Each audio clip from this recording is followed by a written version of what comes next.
Well, at long last, we finally got that fabled Nintendo Direct 2 presentation. And wow, there was a lot to process, a lot of information that came our way in regards to not just the console and the specs of it, but how they're going to be handling games going forward. Some good, some little suspect, to be honest. And we'll get into that here today in this video. We've got a lot to cover.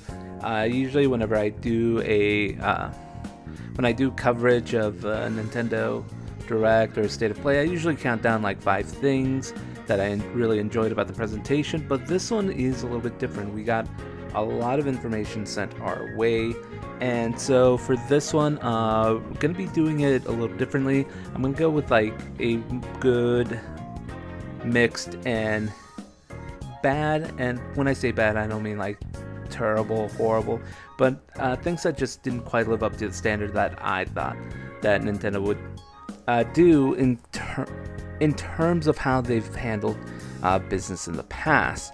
But yeah, we'll go ahead and get that started here today, and yeah, we're a very positive focused channel, so we're going to start with the positives.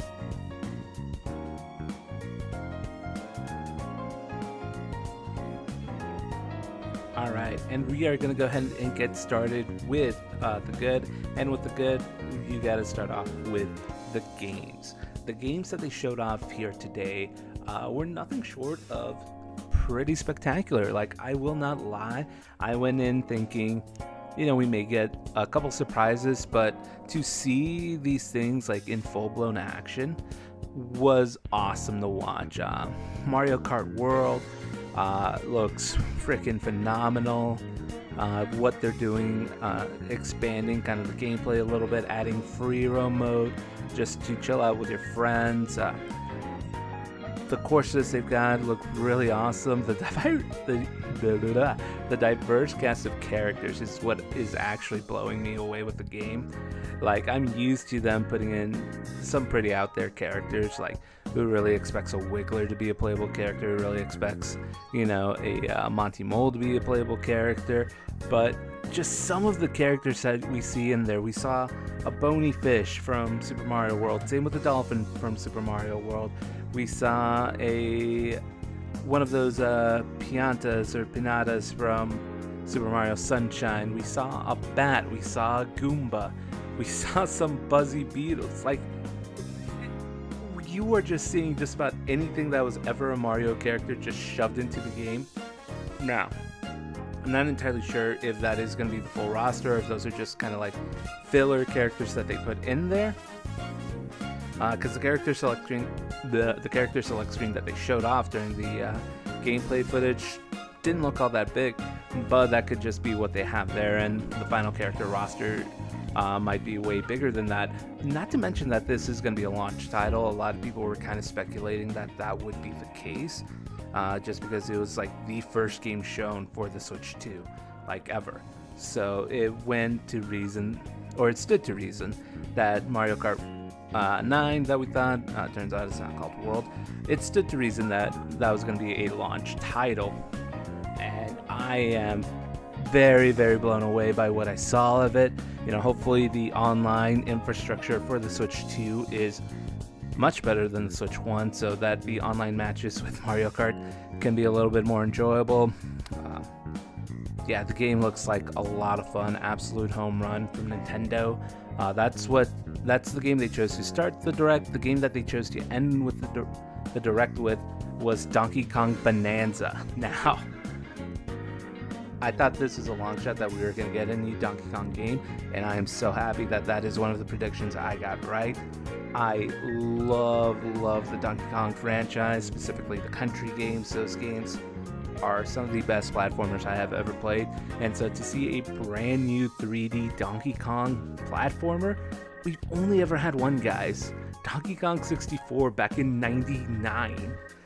Like, It's been 26 years since we've had a Donkey Kong platformer, and the game launches a month after the Switch launches.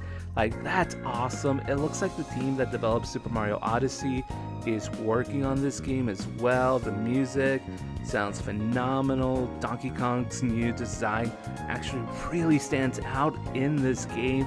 The expressions, the emotions, like, he looks like such a lovable goofball, and the gameplay looks so tight.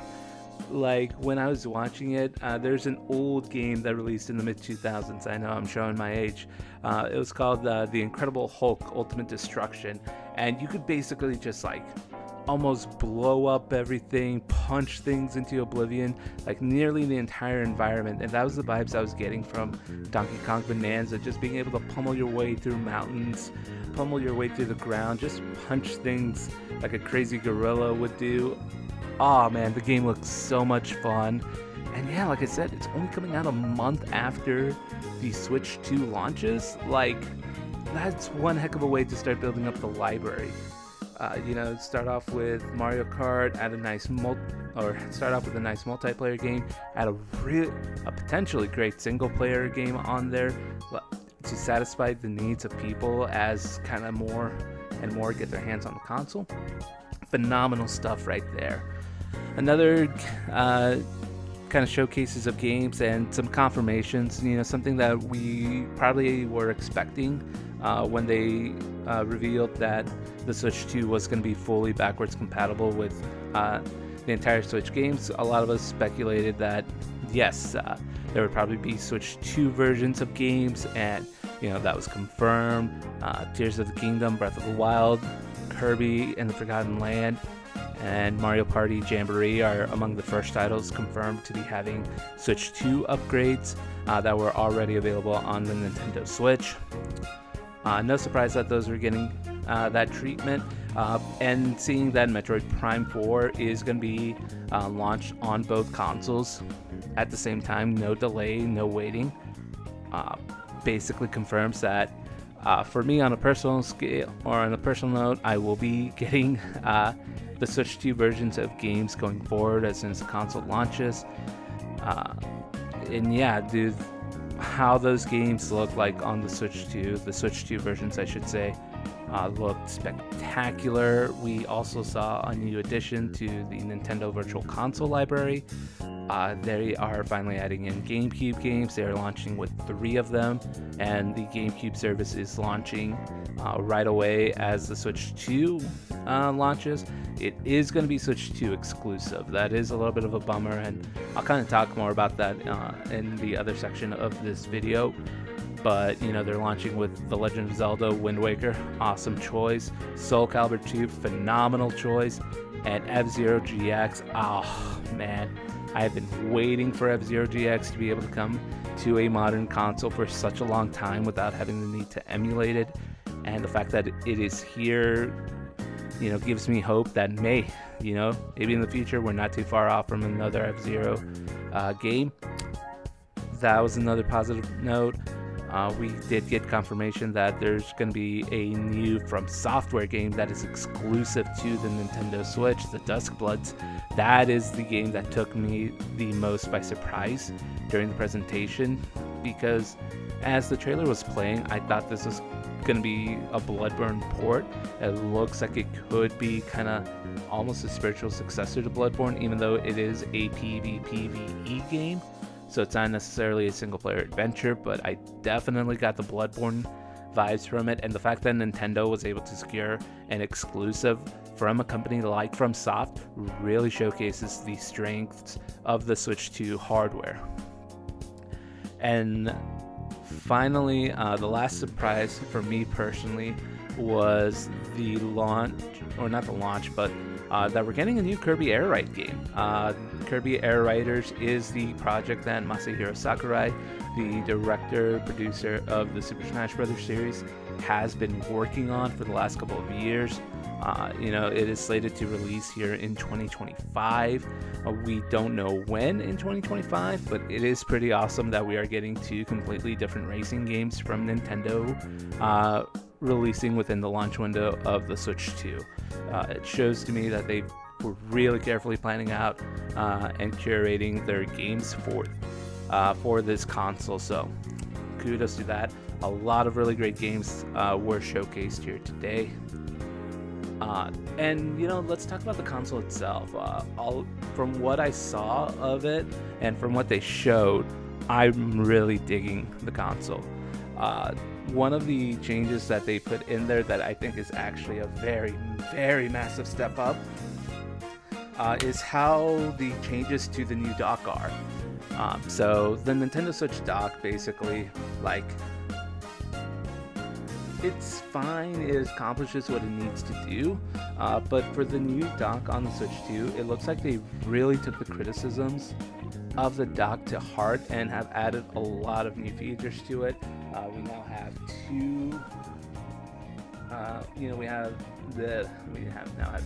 we now have a direct Ethernet port to the Nintendo Switch, so hopefully that improves online stability. But to me, we also got confirmation that in dock mode you'll be able to run or to output to 4K at 60, or you can do a performance mode at 120 FPS, which is pretty wild. And then the addition to a fan in the back of the dock. My Switch suffered from fan malfunction. Thankfully it didn't kind of blow up like I've seen a lot of other Switches do. So having another component to help cool down the Switch is nothing but positives for me. The Joy-Cons look really nice. The addition of a better kickstand I thought was phenomenal. My kickstand has been broken for 7 years now. That thing was not very durable. That thing broke so easily, and it looks like the Joy-Cons themselves have improved a lot. Not to mention that any of your old Joy-Cons and Pro controllers are compatible with the Switch 2, so if you're not wanting to go out there and spend a pretty penny on new accessories for the Nintendo Switch 2, you can use your old ones to kind of tidy yourself over, or just basically satisfy the need for it. I love my Nintendo Switch Pro controller. This thing is a beauty. I don't foresee myself getting a Switch 2 Pro controller right away. Maybe in the near future to kind of take advantage of some of the new options they have on there, but as it stands for now, not really for me at the moment. And yeah, that'll conclude kind of the good portion for me on my end. Like I said, there's a lot to talk about, and we're gonna be shown more of the games that they showed off here on the next couple of days. They have the Nintendo Treehouse Live where they'll be going over some of the games there, so be on the lookout for that. If you're interested in those games, keep an eye out. You'll definitely be seeing way more of them.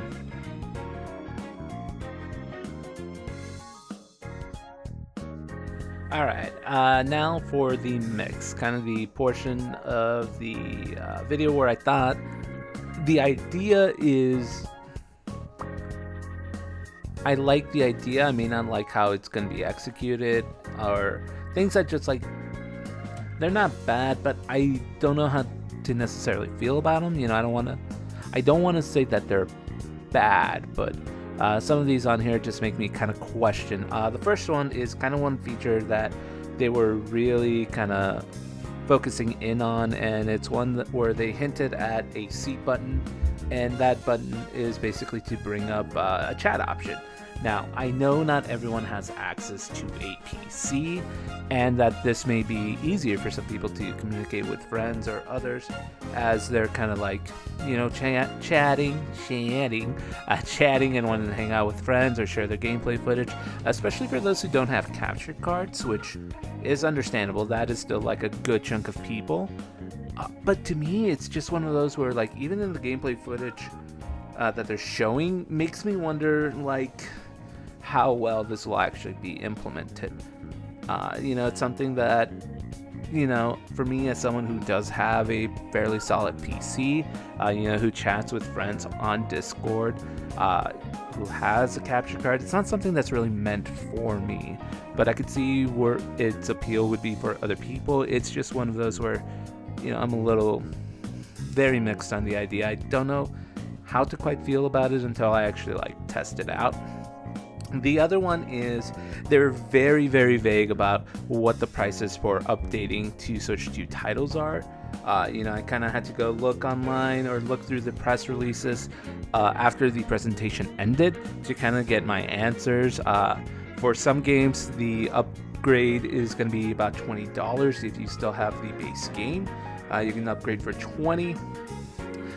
For others, it's a little cheaper. It really depends on the size of the upgrade, like something like Mario Party Jamboree, which has basically, and Kirby and the Forgotten City, where they basically have bigger DLCs, bigger expansions added to them, not unlike how some of the Xenoblade HD games have an extra scenario attached to them as well. So I could see kind of the bigger upcharge for that. For other titles like Breath of the Wild and Tears of the Kingdom, it's about a $10 upgrade, not unlike how Sony handle kind of their conversions to get the PS5 versions of games. I still essentially have the digital version of Elden Ring that's PlayStation 4, but much like how PS5 will play your PlayStation 4 versions of games at better resolution, at better performances, so will the compatible games with the Switch 2 to Switch 1. So those that some of the games that they showcased on there that will have Switch 2 compatibility, which I think is a very good chunk of the Switch's library, that don't necessarily have Switch 2 versions. Those are free. And then if you have the expansion pack, some of the conversions appear to be free from Switch 1 titles to Switch 2 titles. So for me, I have the expansion pass. So Breath of the Wild and Tears of the Kingdom will be a free upgrade. Those are kind of the two they kind of hammered on about. But again, the fact that they didn't really go into too much detail with that kind of was iffy. Same with kind of how they said that they're doing certain games. Right now there's a lot of information that's not being spread correctly. And so to the best of my knowledge, I wish they would have explained kind of the differences a little bit better and kind of showcase what is going to be a keycard game only, what is going to be a cartridge game, and what's going to be an upgraded game better. And that's something that thankfully, when you look at the box of something, you could tell if you're getting a Switch 2 upgrade or a Switch 2 game or digital. It again, the fact that they didn't define it and clearly explain it in the video is why I'm kind of feeling mixed about this. So we have so much misinformation going on about there. But we did see basically keycard games are basically games that aren't fully loaded in a cartridge. It was weird, and this is why I feel iffy about it. It's basically a free to share game that's not fully on a cart that you have to download. The rest, I don't know, man. It was odd. Again, one of those where I don't know how I feel about it, especially because one of the games I really enjoyed back on the 3DS was Bravely Default, and that's getting a remake or a remaster, but when you click on the box, it's just a cart version. So it's weird, man. It's weird. And then we'll go over, that's it, what I have for the mix. Not a whole lot of mix. Like I said, I really, really enjoyed the presentation. I just wish some things were more clearly defined. And then we'll go over to the negatives. And there is one pretty big negative that wasn't shown on the video, and I know why it wasn't shown.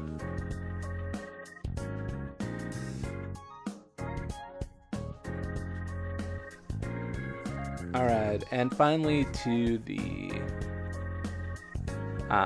bad disappointment.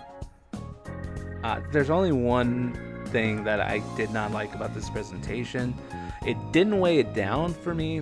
I'm going to preface by saying this, I still think this was an A presentation, but unfortunately, kind of the reality of inflation is finally going to hit it's going to hit gaming pretty hard here, and it's something that unfortunately is not going to be you couldn't escape forever, and that is the price increase on games. Mario Kart World is a staggeringly $80 game. So far it appears to be the only $80 game but it makes me worried about some of the bigger hitters. Thankfully, Bonanza was confirmed to be $70. I say thankfully, like $70 isn't a $10 upgrade to what Nintendo had been charging in $60, but the fact that we are getting $10 to $20 upcharge it, or getting charged up, is a bummer. Like, I don't think the $450 price tag for the Switch 2 is a bad price tag, especially with how meaty of a system it is. Like, if it's even like above a Steam Deck in terms of performance and power, a Steam Deck is like $400. $450 I feel is a fair price, so that's not what bums me out. It's just the games and the fact that they didn't really explain the prices or why they're going up in there. Like, I understand a lot of stuff that is going to be coming up here in terms of, you know, what it's going to cost you send these games out overseas. You know, I get it. I 100% get it.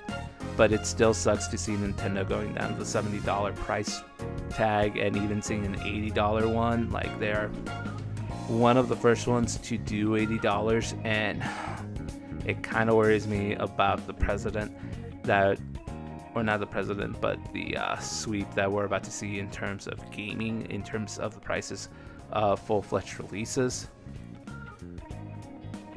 Man, it bummed me up. Like, is it going to deter me away from buying a Switch 2? Absolutely not. I am someone who's been waiting to upgrade from my Nintendo Switch to a new version for a good number of years. I have never bought another set of Joy-Cons because I have never trusted them to not drift. So I just sucked it up. Kind of sucks on flights, though, I won't lie. So it is something that I am still very much looking forward to getting. Man, here's hoping I get a pay increase so I can afford some of these games. Alright everyone, and that is it for our video follow-up to the Nintendo Direct today. Like I said, a presentation.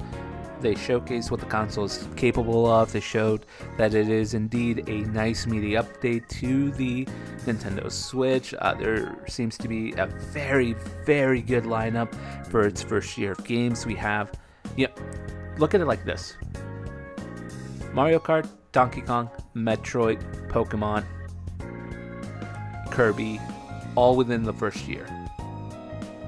That's not even taking into account the bigger hitters like a full-fledged Mario platformer, like a new Legend of Zelda.